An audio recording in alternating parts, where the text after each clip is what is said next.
Ladies and gentlemen, pay attention. This is your boy, the coach from the WWE. I would like to welcome you to the very first wrestling podcast in the world to take you on a weekly deep dive into classic matches along with legends of the squared circle. Enjoy the discussion. Enjoy the back and forth.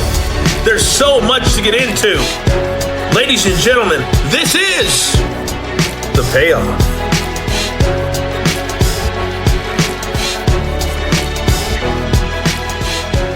Welcome to an all-new episode of The Payoff. I'm Tom. That's Jeff. Jeff, you got another triple threat match lined up for us. Just for you, man. You know, I don't know how it ended up on the calendar this way, but sometimes that's how it goes. We're leading up. We're SummerSlam week finally. We haven't talked. We'll talk about it a little bit later here, but 2 nights eventually here, so that's something to talk about. And so, yeah, you know, it is the season, the summer season for wrestling. Well, I'm looking forward to covering this one. This will be a fun match. You certainly can't argue that the star power is not involved in this one. Yeah, absolutely. Go my hometown, Joe Louis Arena, Detroit. So always excited to see that name pop up. Arena's gone now at this point, but yeah, just it should be a good one to cover. Good. Well, let's get into the build. Oh, it's time for the build. So you're right. We're at the Joe Louis Arena in Detroit, July 21st, 2002. We've got superstars from both Raw and SmackDown. 375,000 buys, which for a B pay-per-view in this era was actually pretty good. Yeah. So let's run through the card here. And of course, we're covering the main event. We have a dark match of Goldust defeating Stevie Richards in 3 minutes. We start off with the Dudleys defeating Eddie Guerrero and Chris Benoit in a 15-minute elimination tables match. I'm sure that was a pretty awesome match. JB Noble is going to retain the Cruiserweight Championship, defeating Billy Kidman in 7 minutes. I was a fan of the Jamie Noble and Nydia combination. I always got a kick out of that. Jeff Hardy is going to retain the European Championship in 4 minutes against William Regal. John Cena is going to defeat Chris Jericho in 6 minutes.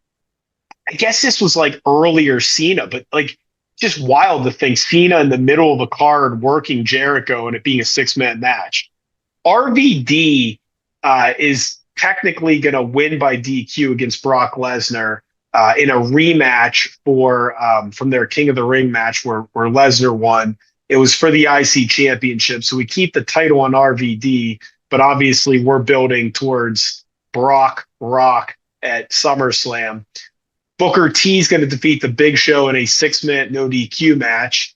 The Un-Americans of Christian and Lance Storm are going to defeat Edge and Hulk Hogan to win the tag team championships. And then, of course, the reason we're here, the main event of The Rock, Kurt Angle, and The Undertaker for The Undertaker's Undisputed Championship, which he had won from Hulk Hogan not too much prior to this. And disappointingly, Hulk Hogan was not on SummerSlam that year. And I say disappointingly because arguably SummerSlam 2002 is the best SummerSlam of all time. We have Triple H and Shawn Michaels. We have Brock Rock. It would have been fun to have a Hulk Hogan match in there too. So anyways, that's the story. Triple threat. I know there were a ridiculous amount of moving pieces in this era, and we were playing hot potato with the title. Yep. How did we end up with this match? Yeah, so this is one we'll look at, like really, you've got these 3 guys. This was really the kind of the top of the card. And so King of the Ring, we're going back June 2002, so just last month prior to this, The Undertaker actually beating Triple H to retain the title. During that match, though, you had The Rock interfering, hitting The Undertaker with a rock bottom. Because of this, then you had Undertaker asking Mr. McMahon for a match against The Rock. And so that it started as The Rock versus The Undertaker because of that interference. So then kind of moving forward through the weekly shows, you had Undertaker wrestling Kurt Angle. It was actually a draw for the Undisputed Championship. When you had it was, of course, shenanigans, but you had Undertaker pinning Angle, but then he also tapped out to Angle's the ankle lock at the same time. And so moving forward, then this is then okay. McMahon says that Angle's going to be added to that match, and so it will be a triple threat match. You then had The Rock confronting Angle, challenging him to a match, and then you had The Undertaker getting involved in that match. And so then you had Angle teaming up with Chris Jericho against John Cena and The Undertaker, but then The Rock getting involved in that match and hitting a rock bottom on Angle and The Undertaker. And so just can't finish a match in this month of July like crazy. And so finally, you had The Rock actually beating Angle by DQ because who got involved with the match? The Undertaker.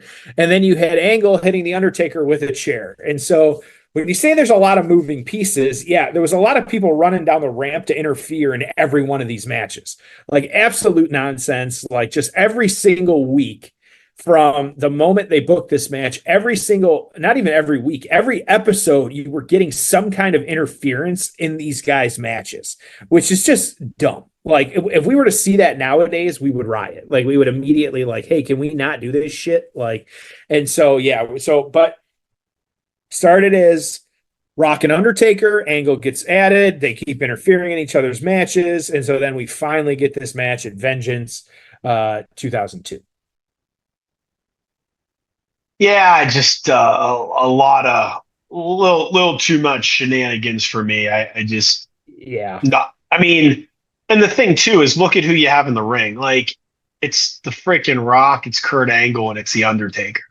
Yep. You know, do we need to have all this goofy bullshit? And man, it's just, I know I say this a lot, but it's just so much better now than it was during this era. You can argue Yep. the talent might have been better during this era. I mean, you're looking at three of the all-time greats, but man, Right. the long-term storytelling, the building to things, it's just so much better now. So we are at the 2 hour and 16-minute mark of Vengeance 2002. 2 hour, 16-minute mark. Jeff, are you ready? I got it pulled up. Let's do this. All right. It's time for the payoff. Ho! It's time for the payoff. All right. Got all three guys in the ring. We are ready to go. Undertaker, the red short hair, kind of Big Evil, Dead Man Inc. Wonder if that's his natural hair color. I say, look, yeah, that light hair color.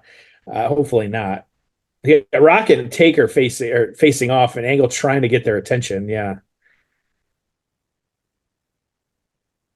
I made a comment recently that what would have made the WrestleMania main event the greatest match of all time is if you took Undertaker's spot and gave it to Steve Austin, and then potentially the Seth Rollins spot, you also had Dean Ambrose come down as well. Yeah. Just insane. Yeah. And I know neither were really possible. My thinking on Austin, and it just sounds like, and I don't know if they approached him about that spot or not.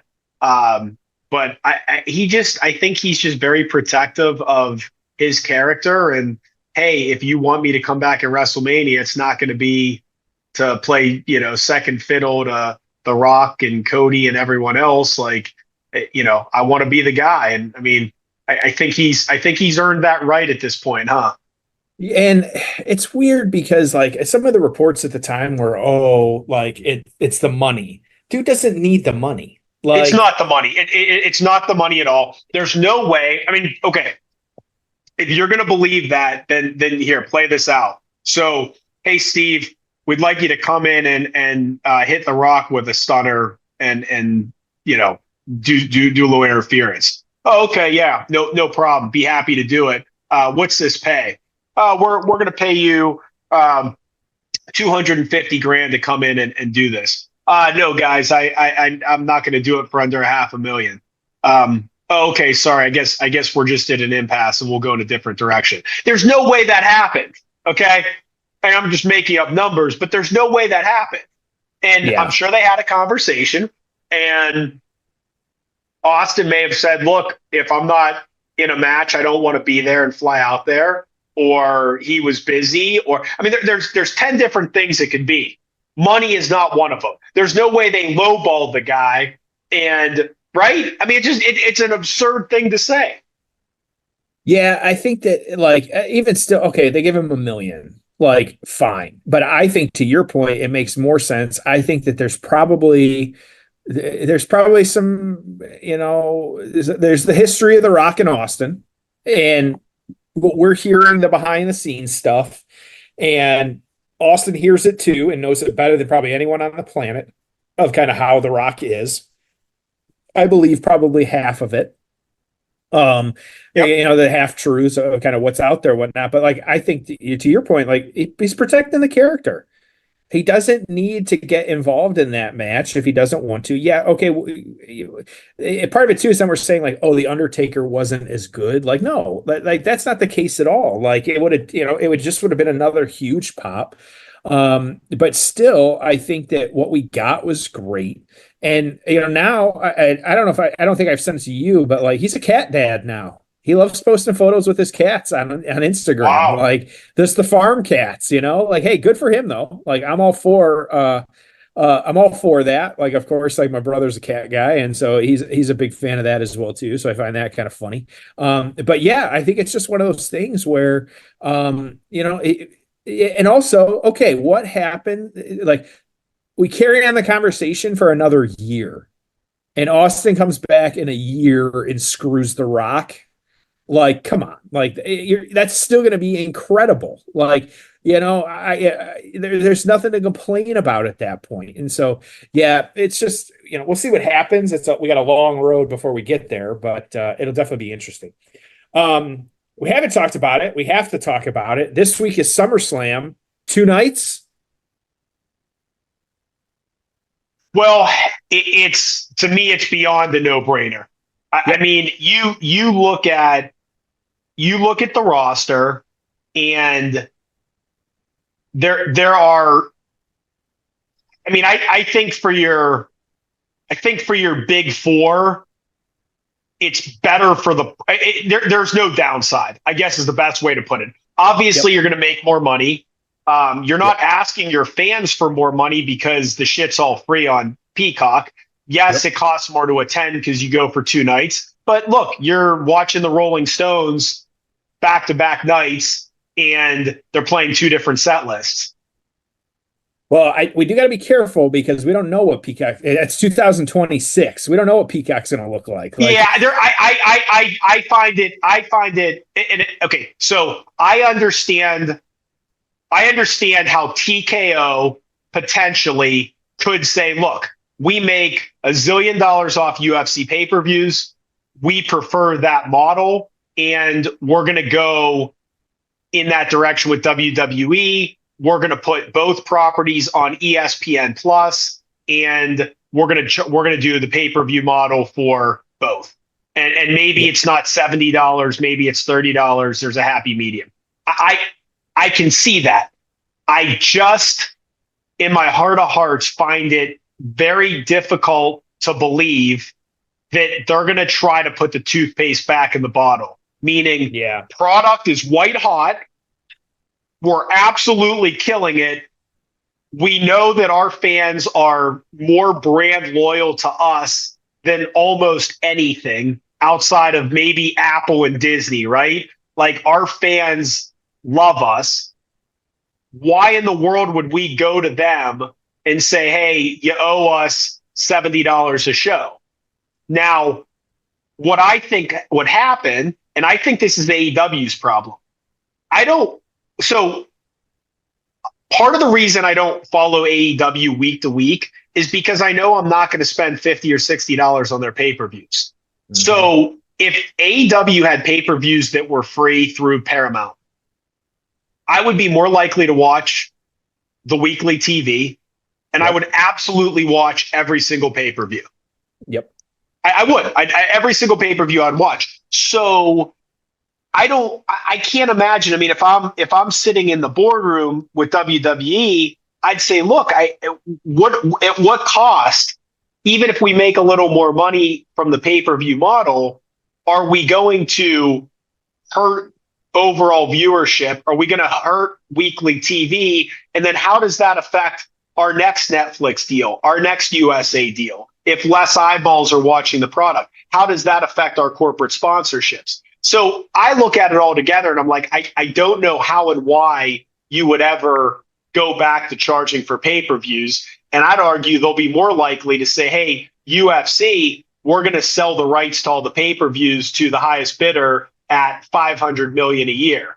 And we may make a few less bucks, but we don't have to be in the pay-per-view business. We have the guaranteed revenue. Let's just put on great shows and grow the brand and grow the profit in other ways. So that's my thought on the free pay-per-views in terms of what will be happening in 2026. But let me state the obvious. 2 nights is awesome.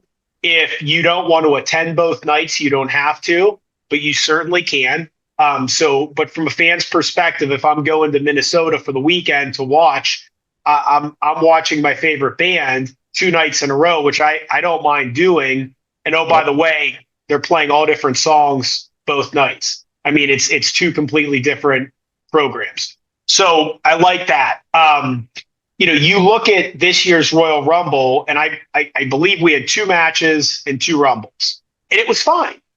But realistically, you could have had a women's Rumble and a men's Rumble headline each night, and you could have had 3 or 4 matches each night, and all the matches would have been awesome. You wouldn't have run out of talent or things to do, and it would have been fine.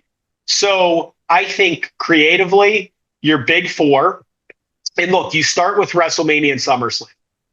Then maybe you do Rumble. Now that the War Games thing has really picked up steam, I think you can do it with Survivor Series as well. Now, are we going to put Survivor Series War Games in a football stadium? Probably not. But can we run Chicago back-to-back nights? Can we run Detroit back-to-back nights? Of course we can. So some of it can be arena, some of it can be stadium, 2 nights back-to-back. If the demand's there Friday and Monday, you do your TV shows in the same building. Oh, by the way, not only have you created a new show and more content that you can sell, you've also done 4-night residency in the same arena. So you've made a hell of a lot more money than you would have packing up the truck and going to different buildings. So for a ton of reasons, it makes sense. As long as you have the matchups and the talent, which heavens knows they certainly do. I mean, just think about it. You have, and because they've added prestige back to the title, you have a men's world champion and a women's world champion on each brand that can be in great matches. Okay, so right now you have your attraction match, which is your War Games, your Royal Rumble. Then you've got a world title from the men, and you've got a world title from the women. That right there, plus another match or 2, and you have a hell of a show. And that's not even talking about the tag team on the men's side, tag team on the women's side, any other feuds you've going on. Oh, by the way, your IC champ is now, it means something because of Gunther's reign. Oh, your US champ means something now because of Logan Paul and, other people that have held the title recently. It fits really well. It immediately puts, we've said it before, if you're ranking them, I would probably put this, with the big 4, skipping Money in the Bank, probably put this one 3rd, obviously. But it puts eyes immediately back on it. Oh, we got some blood coming out here. Immediately SummerSlam just became interesting again, more than, and maybe, okay, we're going to hold off until that. I don't see them holding off until that time to do a 2-night, more 2-night shows. Like that Rumble in 2026 is going to be 2 nights. It has to be. I don't see how they don't do that. And so, we know too, this is the bone that Minneapolis got thrown because of what happened with WrestleMania and it moving to Vegas. And so we know that that's the case with that too. And so I think to your point too, especially right now, we're seeing more and more that the streaming landscape is getting insane. I don't know what my bundles are going to look like anymore, but I feel like anymore every month I got to check to make sure that there's not some random deal that I'm missing out on, or I'm not subscribed. All of a sudden I'm subscribed to some streaming channel I didn't even know because it's part of some bundle. But I think keeping an eye on that, because what was the one? It was Netflix, Apple TV, and something else. But then, currently you got Disney, Hulu, and ESPN. Like, do you add something to that? Like, where do the rights, especially with Endeavor? Like, I think it's going to be crazy to see, like, okay, like UFC, those are still 60, $70 to get one of those. Like, I think you and I have both said we would pay more, like, I'm going to say this out loud. We would pay a little more for pay-per-views or premium live events if that's what we had to do. I'm fine with that. Like, if it's an add-on to, like Hulu, you can add on Showtime or Max or whatever. Like, I'd be fine paying another $15 a month if, on top of what I'm paying, if I was getting premium live events still at a decent rate. We had said it from day one. I think everybody said it from day one. Like, AEW, the biggest thing is going to be their streaming rights. I'm not going to watch it on the TNT app. It's not going to be a thing. And I'm not going to go back and watch whatever. Like, give it to me on a platform where and I get it. It's not easy to just make your own platform for those types of stuff. But the reality is that's what you got to do. Like you got to entice me that way, because I'm just not, I'll follow it on Twitter and stuff like that, but I'm not doing it, like you said, every month, because there's just no way. It's just not worth it to me. And you have to, and I agree, I am more than happy to pay something. I mean, the product's great. I love it. The reality is that for me, if you told me it was $500 a year for every WWE pay-per-view live, I'd pay it. I wouldn't like it, but I'd pay it. Okay. Yeah. So, but let me tell you something. So think about this. What does it cost? It's a hell of a match, by the way. Ton of finishes, moving at a high pace, angles bleeding. I mean, it's a really, really good match. Everything's in the ring. Yeah. Yeah. I'm liking this a lot. So AEW, are they at like 10 pay-per-views a year now? Yeah, I think so. Probably with Forbidden Door and All In, and okay. So round numbers, say it's 10. What are they charging per show? Is it 60? 50. Just say 50. They're at 50? Okay. So you're at $500 a year to watch their pay-per-views. So let me price condition you here. NFL Sunday ticket. 18 weeks of NFL, every single game. I can watch 4 games at the same time. I can watch it on any device, blah, blah, blah, blah, blah. It's $289. So Tony Khan, who should be very familiar with the NFL and how the NFL is the most popular thing in this country. I mean, anything, sport, non-sport, entertainment. It's the most popular thing in this country. And they're saying, we're going to give you everything. And I understand there's Amazon Prime games and there's Sunday night games, but we're basically going to give you everything we have for $289 a year. In his other business, AEW is saying, we're going to give you 10 shows a year for double that. Mm-hmm. So, why can't we grow AEW? Why are we losing fans? Why is the product not growing? You're asking for twice as much as the NFL is to basically consume your product. Yep. And I know it's not apples to apples, but you get the idea. It's just too expensive.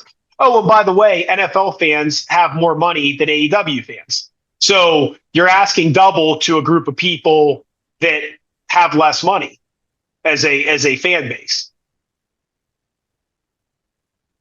Because I'm looking up right now, because I'm big Michigan fan, so I was looking up to see how much, like, luckily Michigan's there might be one game that's not super televised, but I was looking at it. So the Big Ten Plus, which would get me everything, is $120 a year.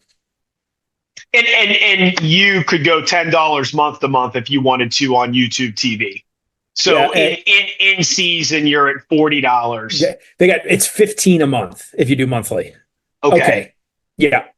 Yeah, $14.95. And you wouldn't even need to, because there's probably one or two games. Hell, I don't even know anymore if any Michigan games are on the Big Ten Network, but say there's one or two, say they're in 2 different months, and you had to turn it on for 2 different months, and you're into it for $15 a game. Yep. $15 for a 3-hour game. It just doesn't add up. I'm telling you, the pay-per-view model is shot. Yeah. And there's good. Well, and I mean, and another example, Jake Paul, Mike Tyson. So now are we going to do boxing that way? 1, 2. Okay, Rock gets a 2 count there. I mean, dude, these guys are just cooking. I mean, I hate the build for how we got here, but man, this is really good. And the other big one right now that's been happening, and we looked at this because in Indiana, Caitlin Clark big for the WNBA, $35 a year for the WNBA. I literally just saw that the other day. 2. Yep. Oh no. 1, 2. What just happened there? The Undertaker slid his arm under. Okay, that was weird. Rock was pinning Taker, and as Hebner was. I feel like that was a botch. The Undertaker kind of moved his arm to stop Hebner from hitting the mat, and that I wonder if maybe he's feeling it right now, and he's kind of hurt a little bit. So he just that was weird. A lot of going for pins here. So every WNBA game is $35. Yes. MLB is under 200. I can't remember what they are. But that to the larger point, okay, give me a decent don't screw me. Either you bundle it with something bottom on angle, boom, there you go. Yep. There's your 3 count. Rock's champion. Place going freaking bananas.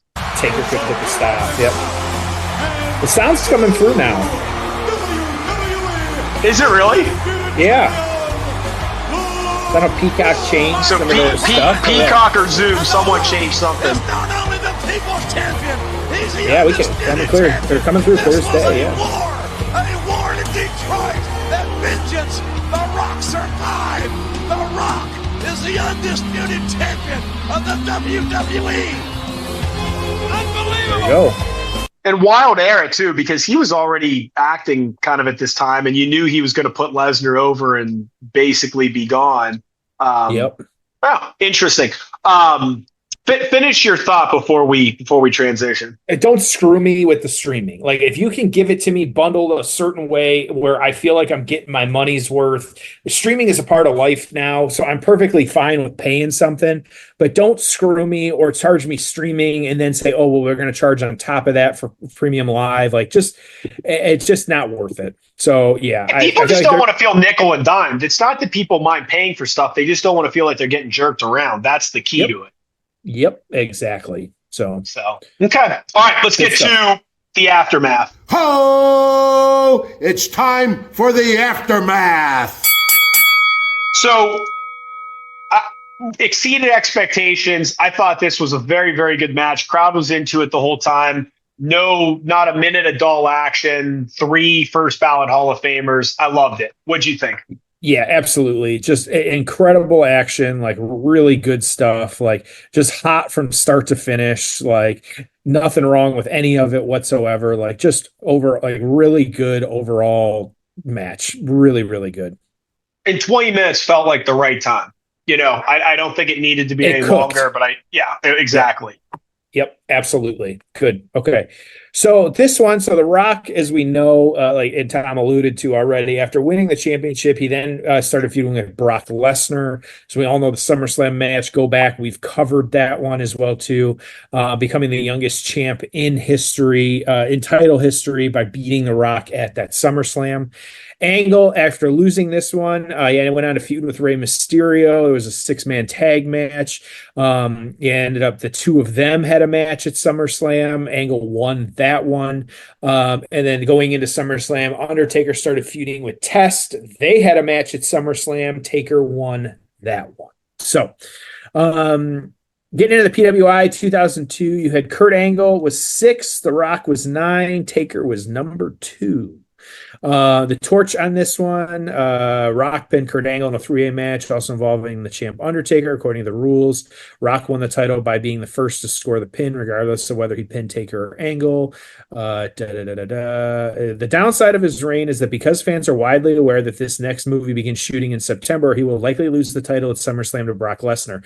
Nevertheless, Rock versus Brock is probably the most marketable match WWE has at this point. Why not take advantage of The Rock when you have him, even if his movie date makes his title loss a bit more predictable? 3.5 stars on that one. The Observer newsletter, this was voted the top match on this one by a lot, almost 200 votes. The main event was one of those classic matches that makes shows almost by themselves, while Kurt Angle was the star in the match where The Rock became the first 7-time world champion in company history. The performances of all involved, as well as the announcing, shouldn't go unnoticed. Some complained about the finish where Rock used a rock bottom on Angle rather than The Undertaker, the defending champ. Yeah, they did several spots where one guy would be injured, so the other two could just work and each other rather than coordinating among three, which is more difficult. Angle had a new ring outfit. As Angle was celebrating, pulling off a big move, Rock used a rock bottom.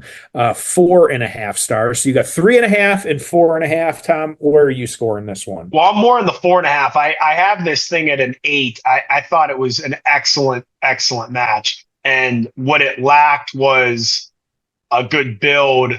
But I understand we got to get to Rock Brock and kind of hot potato, and Hogan coming in changed things. And I get it. It was just very chaotic during this period, which I did not like. But I thought this was fun. And, let me just dream and fantasy book for a second. But it's like, in a different universe, could you have kept Hogan champion until this, and then done a 4-way of Hogan, Angle, Rock, and Taker? Because Hogan Taker was a month prior. Taker wins the title. The match sucked. Why not just keep Hogan as champion and have The Rock win? And, maybe Rock pins him so that there's a continuation of that storyline, because they would get back to that. But I thought that could have been a lot of fun. Yeah, absolutely. I'm right there with you at an 8. I think that the match, it definitely exceeded what I was looking for. It was just a really good match overall. A lot of action, real hot, real fast, everything that you could want. Like we said, the storyline, unfortunate with Rock winning and Brock, but then we still got that match, which was a really good match too. And so nothing to complain about on that front. And so just really good all around overall. And so, yeah, really happy with that one. So. Okay. Of course, we'll remind everybody with the Cliff Notes here, manscaped.com. Payoff is the code when you're checking out everything in the store. It's getting you 20% off and free shipping. Again, it's Payoff is the code when you're checking out, 20% off and free shipping, everything you put in your cart. So make sure that you're using that at manscaped.com. Next week, we got SummerSlam. Going to SummerSlam a little bit here. We're going to do 1997, one of your favorite time periods here. We're doing Owen versus Steve Austin for the Intercontinental Championship. We're going to throw back even a little further. We've got your interview with Tatanka, actually. So we're going to do Lex Luger versus Tatanka, SummerSlam 1994. I see some New Japan in here. And then we're covering one that was talked about a lot, and I finally got it slated. The Brock Lesnar versus Hulk Hogan SmackDown match from 2002, where Hogan said he put Brock over. So, which should be interesting. And so, yeah, then we're getting it. God, it's about to be August. Then we're getting into September, but I see some Fall Brawl. I see some Night of Champions on here. So we just got some good stuff lined up for the future here. We're not, I'm excited as always. We're covering good stuff. Always looking forward to it. We appreciate everyone listening. We'll see you next week on an all-new episode of The Payoff.